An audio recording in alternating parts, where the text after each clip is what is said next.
Hello everyone, here are your answers for your practice test for light. Number 1, draw how the light hits the screen. Most important piece here is going to be that you use your ruler. If we look at our answers, all the X's represent places that you'll receive points. You get a point for starting from your point source of light, a point for touching the mask as it goes through, a point for using your ruler, a point for touching the screen, and that your circle is inside those lines. Remember that in this case it will be clear because it is light that is traveling through. Number 2, asks you to draw the shadow of the pole and find altitude. Again, using your ruler is going to be a key here, so that once that you have drawn your line, then you're going to use your protractor. Remember that you will measure the angle that is directly across from the 90 degrees. Make sure the vertex is on the dot. Our baseline here, so we use 0 and our inside numbers. Our altitude in this case is going to measure 55 degrees. And then question number 3, how will the shadows of the toothpicks change as the light sources move closer? Answer in a short sentence, no drawing is required. For the answers I've drawn so that you can see the difference.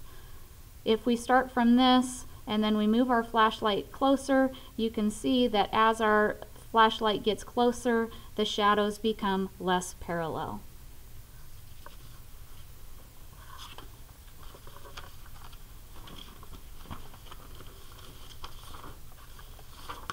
All right, and our next question here says that if you have a toothpick casting a shadow, how will the shadow change as the altitude of the light source is increased? Well, you guys did this in class, and as we raise the light source up, basically the shadow gets shorter. So the higher the altitude, as the altitude of the light source is increased, the shadow gets shorter. And that's all you have to put on this one. Now the next one is a scale problem, and we just recently did this the last couple days, and it says if you had a sun that was the size of a hula hoop, then on this scale, how big would the Earth be? Okay, now I want to kind of review what we did in class. This is supposed to be a picture of our whiteboards in class, and in class we had a 1.5 meter sun, which actually is bigger than the whiteboard. So a 1.5 meter sun's a pretty good size, and I want you to remember that when the sun was that big, we actually had an Earth that was this big. Now these are two different scales right now, but if we're on the whiteboard, actually about 110 of these can fit side by side across the sun.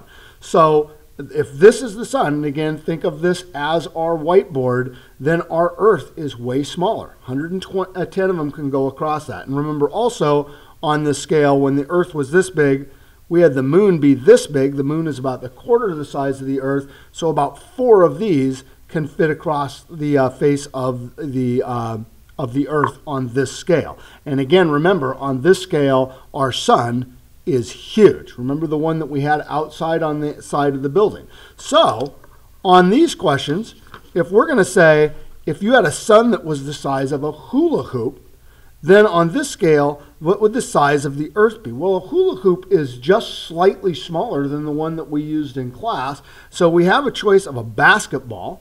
Well, a basketball, do 110 basketballs fit across a hula hoop? Absolutely not. Probably 4 or 5 or 6 do. So it can't be a basketball.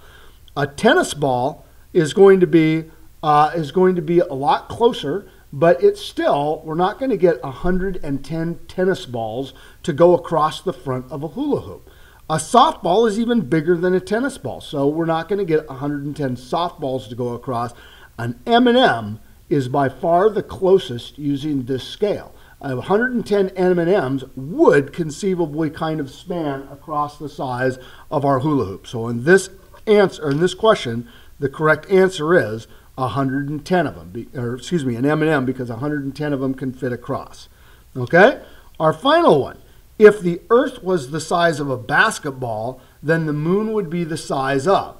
Well, remember, on the scale we did in class, if the Earth is this big, the moon is this big. So the moon is about 1/4 the size of the Earth. So about 4 moons can fit across the Earth. So if we take a basketball, can we fit 4 volleyballs across the face of a basketball? Absolutely not. They're almost the same size.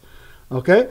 A soft air pellet or a BB, we're going to be able to fit way more than 4 of those across the face of a basketball. So it's not going to be that one. A softball, think of a softball, and then a ping pong ball. Well, which one of these two would 4 of go across a basketball? Well, clearly it's a softball. It's about the right size. This is also what they used in the video we watched on How Far Away is the Moon.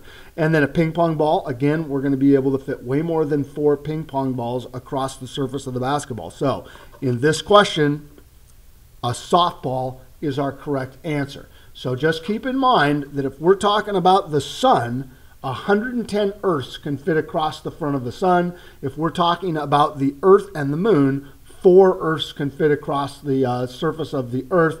Earth is and the moon are pretty close to the same size. The Earth and the sun aren't anywhere near the same size. So that's it for our practice test. Happy testing.